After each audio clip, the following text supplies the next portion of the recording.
Sosok pendiri dan pemilik Terra Drone, Toru Tokushige, menjadi sorotan publik usai tragedi kebakaran yang melanda gedung PT Terra Drone Indonesia di kawasan Kemayoran, Jakarta Pusat, pada 9 Desember 2025. Peristiwa tersebut dilaporkan menimbulkan puluhan korban jiwa, sementara api diduga bermula dari baterai perangkat drone yang kemudian menyebar dengan cepat ke lantai atas gedung. Terra Drone diketahui merupakan perusahaan penyedia layanan drone industri asal Jepang yang berdiri sejak 2016 dan telah beroperasi di berbagai negara, termasuk Indonesia. Tokushige dikenal sebagai pendiri sekaligus CEO Terra Drone Corporation yang memiliki latar belakang teknik dan bisnis internasional, serta berpengalaman di sektor asuransi dan teknologi.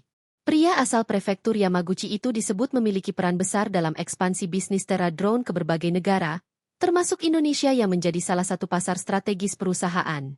Dalam tragedi itu dilaporkan 22 orang meninggal dunia dan puluhan luka-luka lainnya. Informasi sementara diduga api bermula dari baterai yang terbakar lalu menyebar dengan cepat ke lantai atas saat sebagian besar karyawan sedang beristirahat.